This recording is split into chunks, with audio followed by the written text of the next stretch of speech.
Morning. Welcome to Sacred Breeze Inclusive Faith Community Gathering of August 4th, 2024.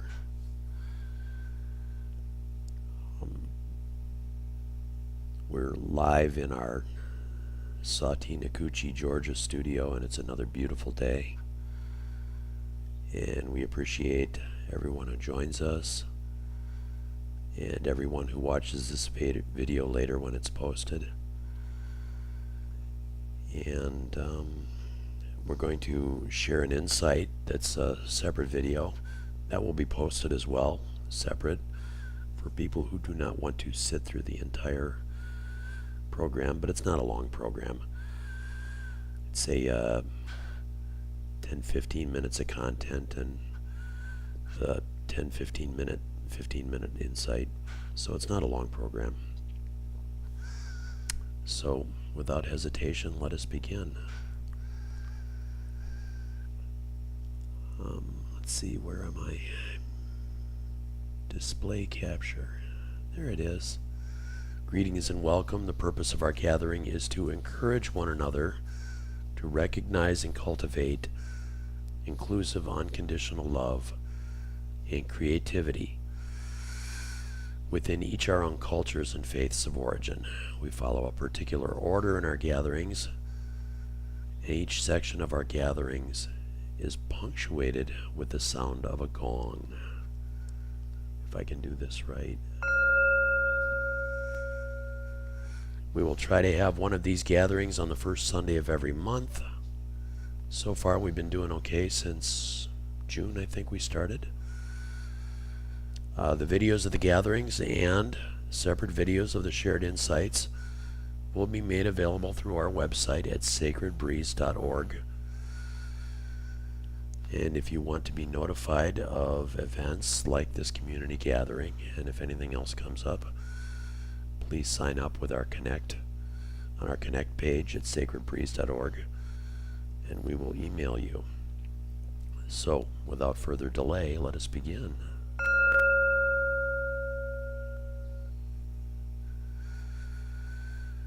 Our community identity statement is as follows. Number 1, we are love-centered and inclusive. All who wish to be a part of our community are welcome. Number 2, we celebrate Divine Spirit, source of all life and consciousness. We believe that Spirit is always with us, inspiring love, healing, reconciliation, community, and creative gifts. Number 3, we celebrate the inherent sacred worth of every human being and every living creature. Number 4, we celebrate our own creative gifts. We develop and share our creative gifts for the benefit of ourselves and others. Number 5, we are a diverse community, and this is true. We celebrate the diversity of humanity, life, and creation on this planet and throughout the cosmos. Number 6, we celebrate diverse faiths and traditions from which humanity draws meaning and inspiration. We lift up unconditional love and inclusivity in all faiths and traditions. Number 7, we are self-aware and resilient.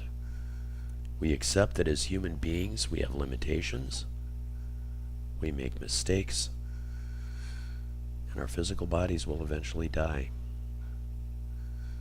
Number 8, we are aware of predatory and destructive forces that work within ourselves and others. Therefore, we maintain healthy boundaries for our own well-being and for the well-being of others. Number 9, we recognize that self-care is both our right and our responsibility. Our ability to develop and share creative gifts depends on maintaining our own physical, mental, emotional, and spiritual well-being and health. And number 10, we aspire to encounter others with patience and compassion, using our creative gifts to cultivate love, healing, and reconciliation when and where we can.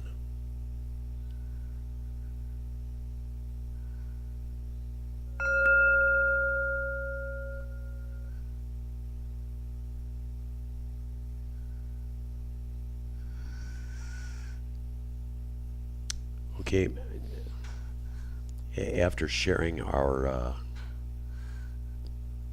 statement of purpose, we do a little time of sharing the concerns that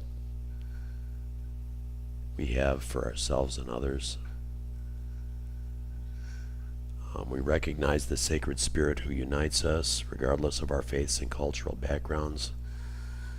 And we recognize that sacred spirit calls us to seek out and to share inclusive, unconditional love. The voice of sacred spirit can be discerned in all faiths and traditions.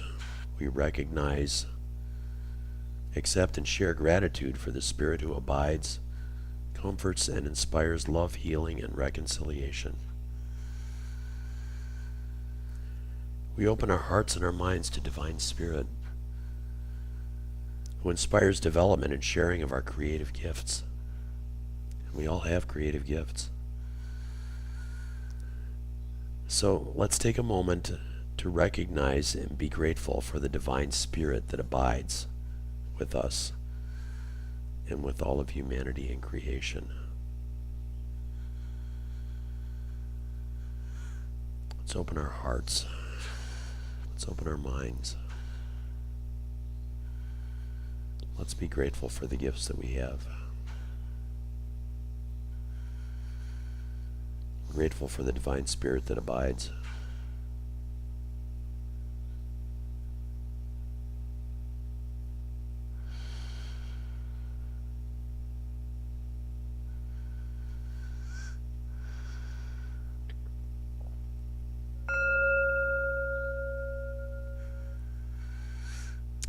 We recognize that life has challenges we cannot control.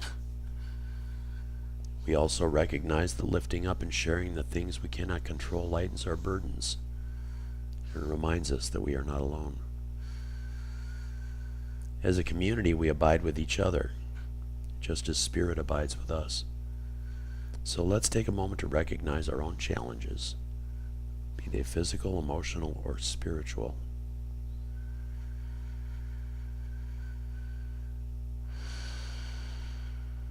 Lord knows we all have challenges to lift up. Physical issues, family issues, emotional issues.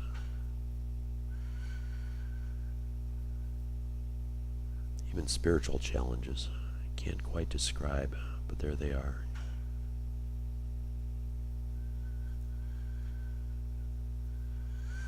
Now, let's take a moment to recognize the challenges and suffering that others face and endure.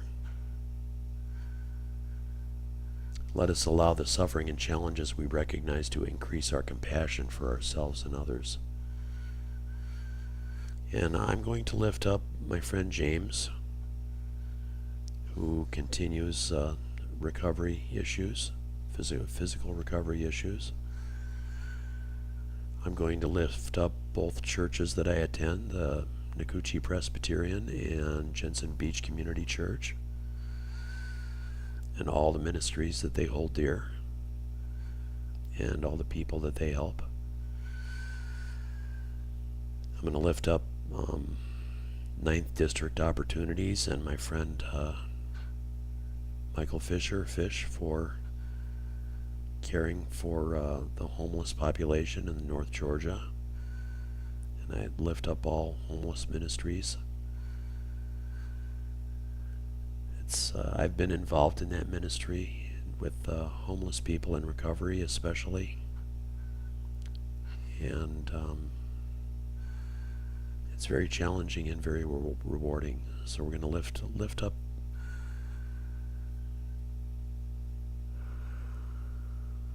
I'm going to lift up the Nishimura family who's dealing with grief right now.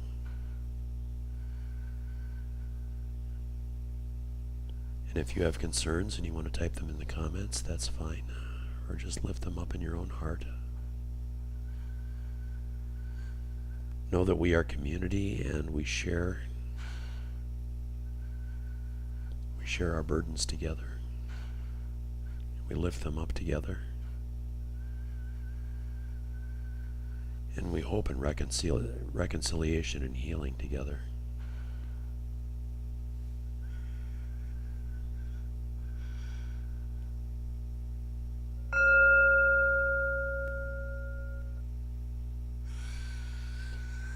Now let's take a moment to recognize with gratitude the strengths and the creative gifts that we have within our own community. Let's take a moment to be grateful for our own strengths and gifts. And let us take a moment to be grateful for the strengths and gifts that others share for our benefit and for the benefit of everyone. And here we might think of our own gifts that we share with others. Might think of teachers who have been special to us and family members who have helped us along the way, friends. Just having some gratitude.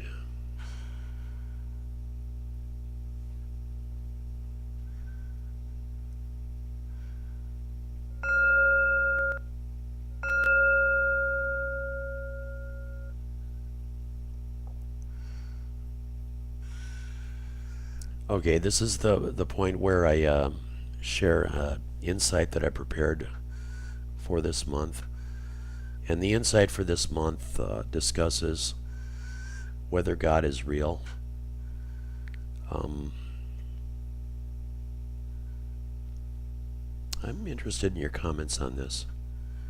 It may get a little bit muddled here and there, but please follow through. The point I'm trying to make in this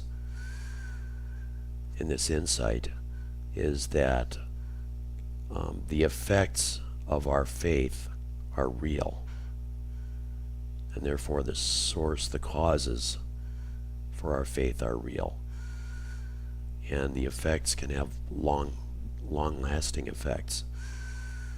And if the God we lift up is a source of love and grace, then those effects can last long past us. But if the God we lift up also carries negative aspects, that can have lasting impact as well. So please enjoy this insight.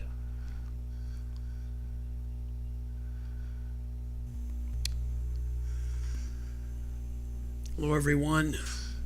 Welcome to the Sacred Breeze Insight for August 4th, 2024, where we explore the question, is God real? Center myself here. Here we go. Is God real? If you were to ask this question to 100 people, you would no doubt get several answers of absolute yes, several answers of absolute no. Outside of the solid answers, you'd probably get a great many nuanced answers that basically say, I don't know, or there's no way of knowing. All good answers, depending on the context from which the answer is provided. Of course, from the group that answers an absolute yes, a follow-up question of who is God would result in a full range of possibilities. But we're not going to go there today. We're sticking with the question, is God real? In our explorations of God in spirit, we often speak from the JCI perspective, that is Judeo-Christian Islamic faith, and from the Buddhist non-theistic perspective. I suspect a good Buddhist would answer the question with, it doesn't really matter whether God is real or not. All things in this universe are impermanent. And that recognizing and accepting the impermanence of everything in the universe holds the key to liberating self and others from the impermanence of existence. And of course, the Buddhist perspective is absolutely accurate. This universe, this existence is impermanent. And just as relationships, joy, and new life are part of this universe, so are separation, loss, suffering, and death.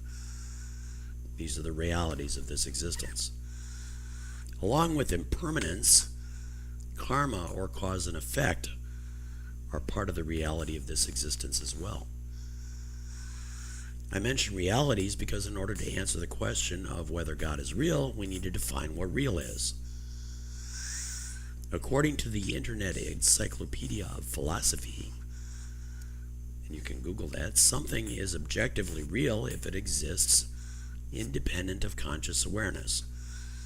So we're going to go with that definition, if it exists independent of conscious awareness. For example, a tree in a forest exists whether or not it has been discovered and cataloged by biologists, surveyors, or conservationists or not. And the realities of this universe also exist independent of conscious awareness. Whether anyone's there to notice it or not, the universe has impermanence, cause, and effect. Now, God is characterized by JCI and other traditions as anything but impermanent. Theologically, God is often characterized as inherently immortal and eternal. Since the universe objectively includes loss, suffering, and death, it would seem that God is not easily characterized as objectively real from the perspective of human conscious awareness. Indeed, one might question whether conscious awareness itself exists. This is where cause and effect comes in. In nature, physical laws dictate the position and motion of objects and the absorption and release of energy, with or without conscious observation or involvement. Conscious life, on the other hand, sets its own course. Of course, living creatures behave within the constraints of physical laws, but within those constraints, physical life pretty much sets its own course and agenda.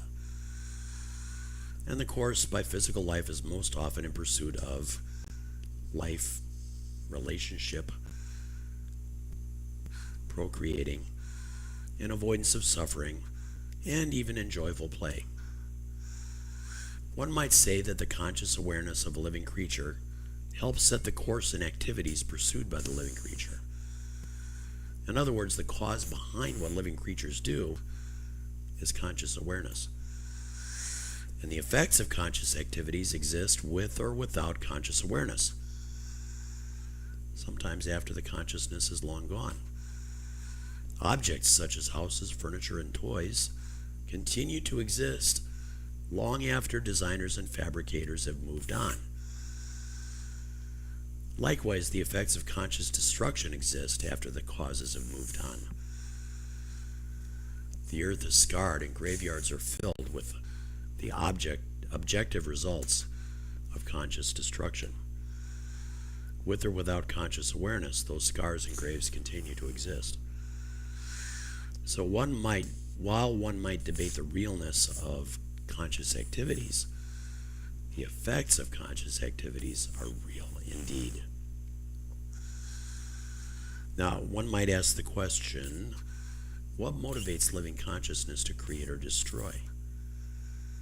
For the most part, conscious decisions, both creative and destructive, are motivated by instincts held in common by all life forms, as we know them. The drive to survive and to form relationships and to procreate, to avoid suffering, and to seek out joy are common to all living creatures, including humans. Now, for theistic JCI folks, the objective effects of consciousness proving the existence of consciousness, say that again, the objective effects of consciousness proving the existence of consciousness would be sufficient to prove that God is real.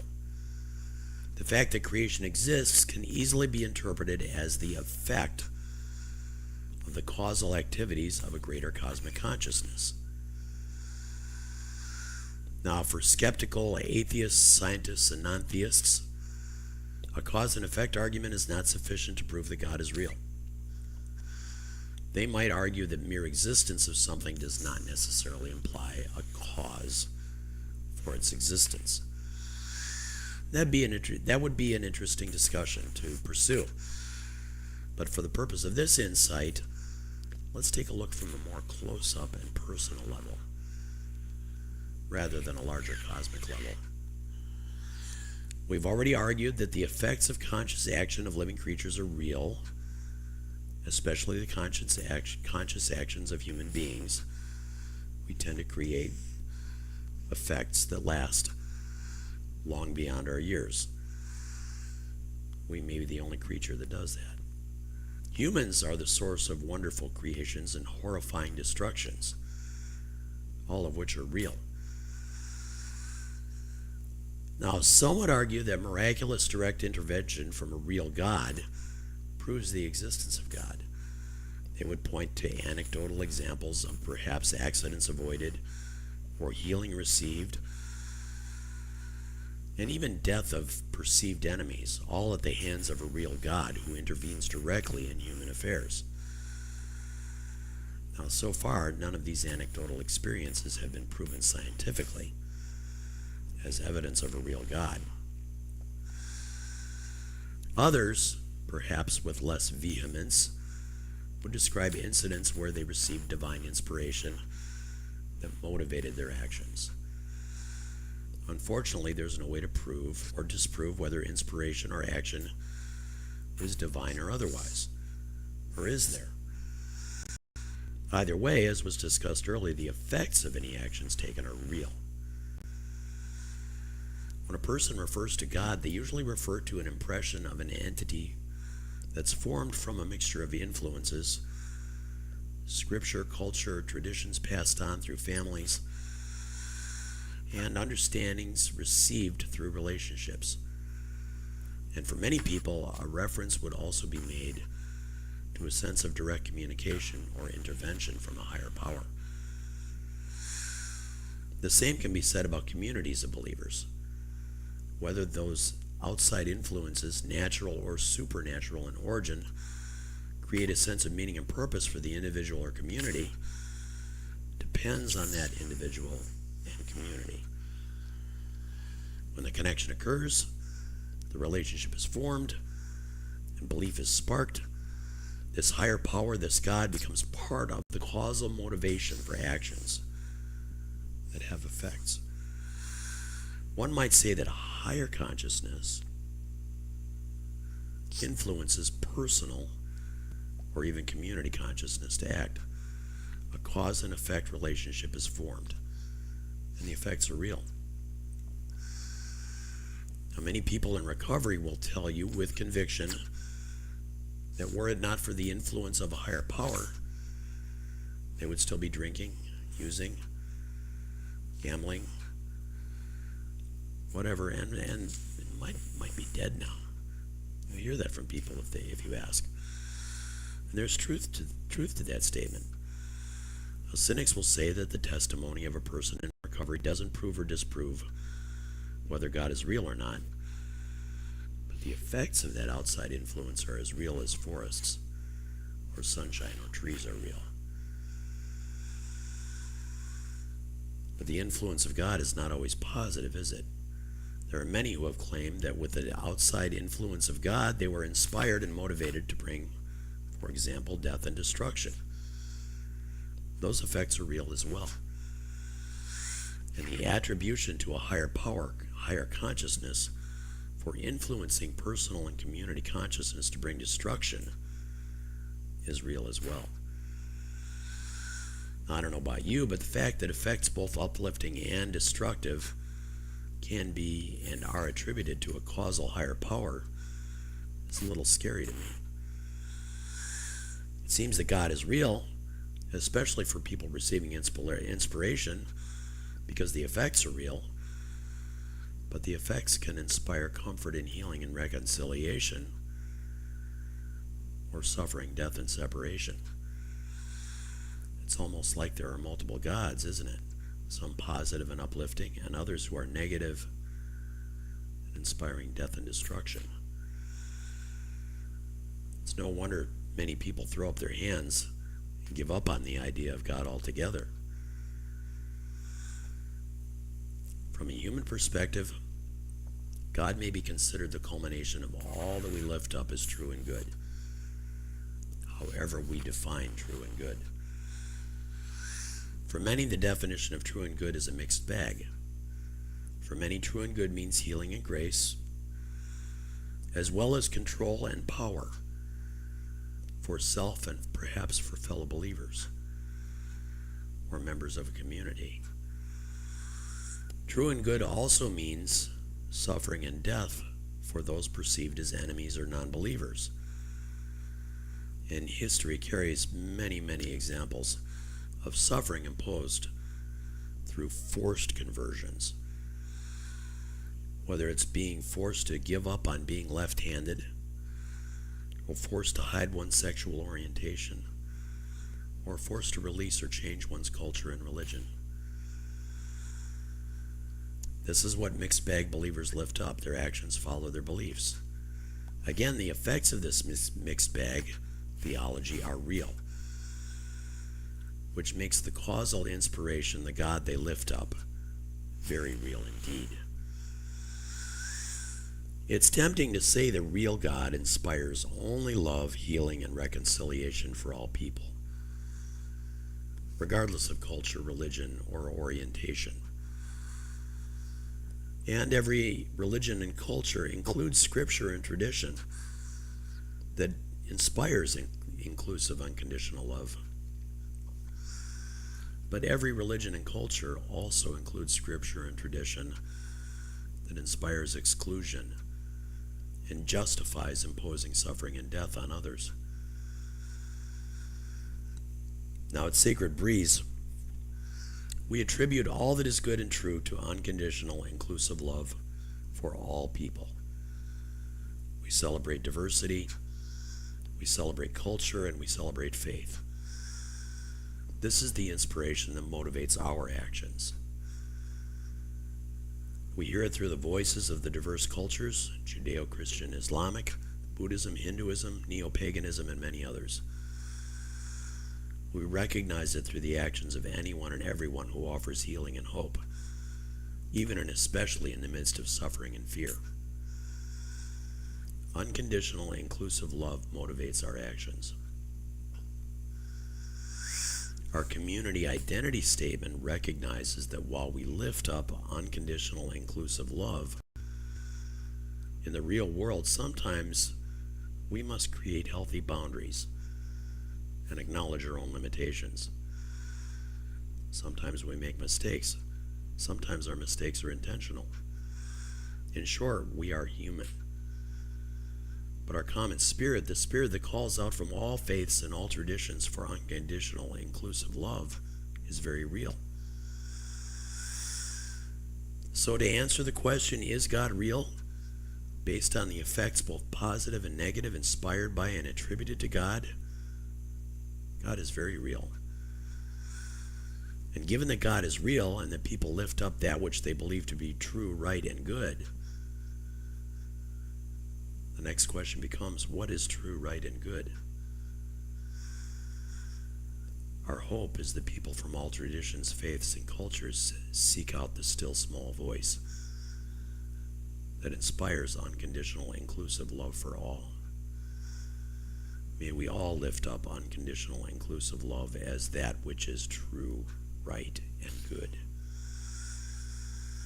And may the call and the inspiration of Dharma, Chesed, Arahim, and grace be heard and heeded by all peoples everywhere. Amen, and thank you for taking the time to listen. Have a blessed day.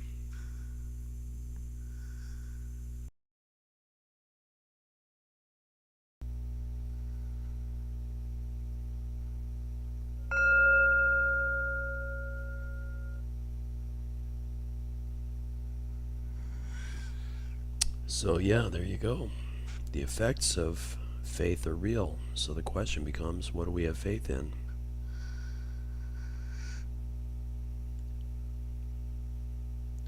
The question of whether an objective, separate, other God exists outside of our perception and our interpretation and the effects that we generate. That's another question we'll explore later.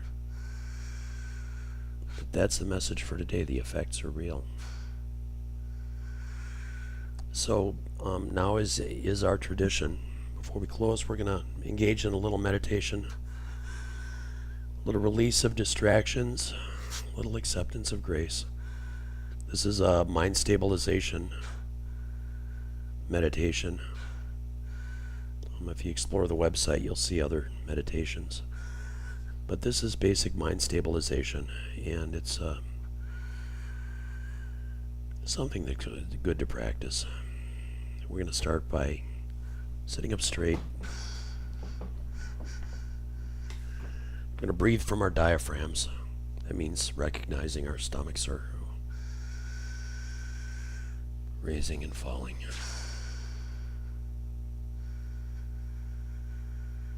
Breathe from the diaphragm because that generates the most oxygen, brings in the most oxygen.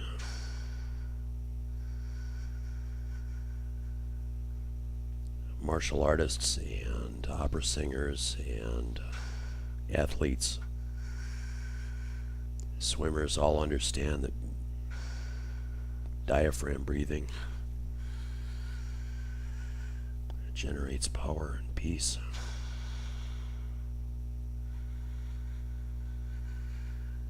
As we inhale, we imagine our breath sweeping in and cleansing every part of our body.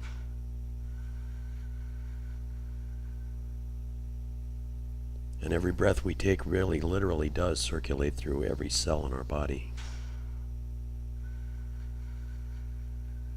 So it's fair to imagine that spirit, breath, ruach, life,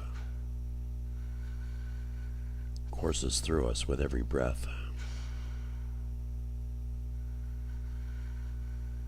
Now, as we breathe, we're going to recognize that there are distractions. First of all, we're going to notice there are distractions around us, outside of us. There may be family members that are talking or carrying on. There may be TVs, radios in the background, music. Whatever those distractions are, what we're going to do is we're going to accept them. One by one, we're going to recognize the distractions, accept them, and just let them go. This is the real power of meditation. It's not in control, it's in acceptance.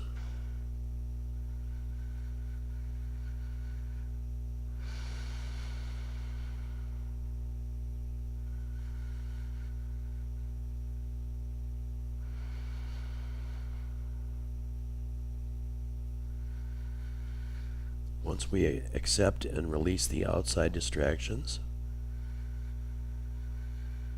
and if we continue to be distracted, that's okay. We accept and we just return our attention to our breathing. That's what the breathing is for. It's our point of focus.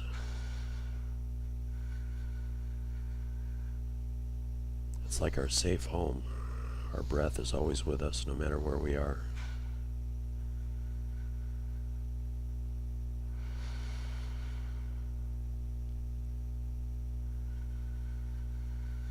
Once we accept and release outside distractions, we may notice our own body has some distractions. We may notice some itches, urge to cough, little things distracting in our own bodies. That is natural. That's part of relaxing. And our number one rule here in meditation is to be kind to ourselves. So if we need to scratch, feel free to scratch. Need to cough, that's okay. Do what we need to do to make ourselves comfortable, and then return our attention to our breathing.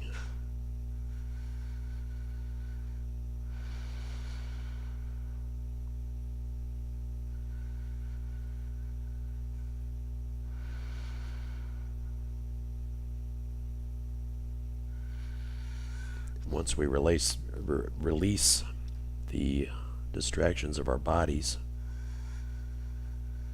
we're going to notice our brains are working. And you know, that's normal, and that's great. Not even going to try to control our brains. We have thoughts and we have feelings all the time. Our brains are working all the time. So what we're going to do is we're going to recognize our thoughts one by one and accept them and let them go. As feelings arise, we're going to recognize them and accept them.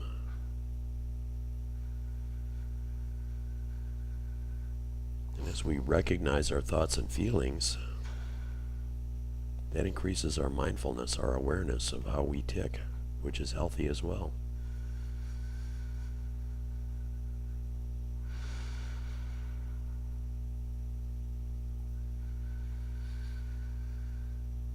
Our thoughts and feelings are like clouds drifting across the blue mind of our sky.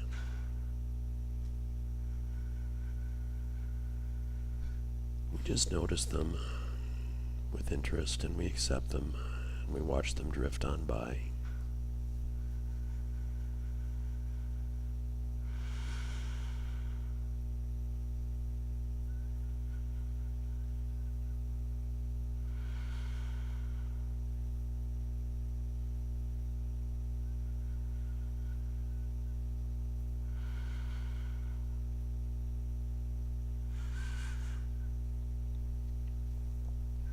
Once again, as we breathe, we recognize that with every inhale, healing grace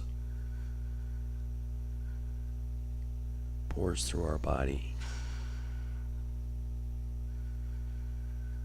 loosening up places that are locked and blocked, loosening up those little spots where there's issues, pains and fears and anxieties as they settle in different parts of our bodies. We're going to imagine our breath sweeping in and bringing cleansing and healing.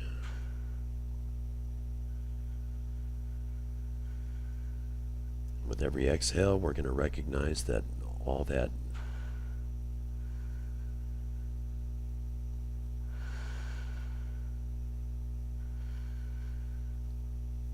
pain and suffering that we're holding on to is going to release. All those little anxieties are going to dissipate as we exhale.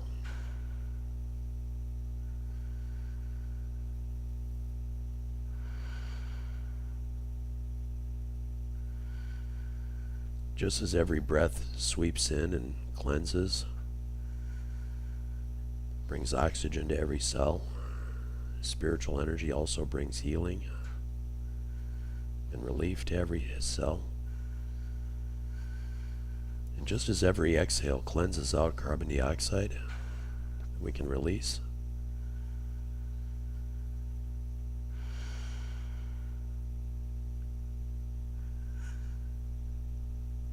every exhale also releases negative energy that's cleansed from our cells.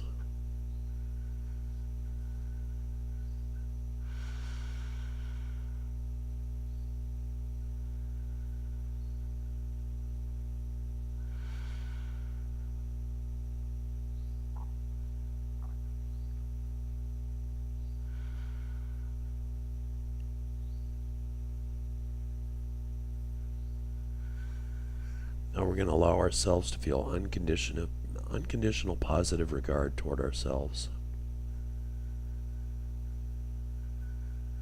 We're going to extend our awareness to others in our household and allow ourselves unconditional positive regard for them as well.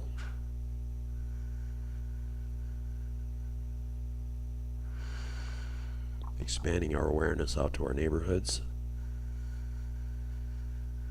and out to our nature that it surrounds us. The fish in the brooks and the streams, the creatures. Unconditional positive regard. Expanding outward to include everyone within our local towns. our states and provinces, wherever we live. Unconditional positive regard. Expanding our awareness out to the countries in which we live, towards all the people in our countries. Unconditional positive regard. And finally, I'm going to imagine the entire world, all the people, all the living creatures. It's an amazing thing, this world. This beautiful blue planet. All the creatures in the oceans. Unconditional positive regard towards everyone and everything.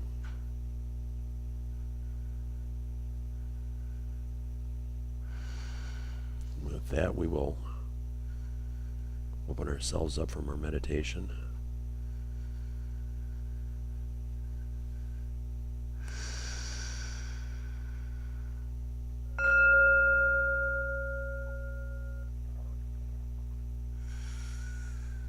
And now in closing, we're going to suggest that we abide in peace, engage in self-care, develop and share our creative gifts for the benefit of ourselves and others, that we might participate in the inspiration, inspiring love, healing, creativity, and reconciliation wherever we can, wherever possible,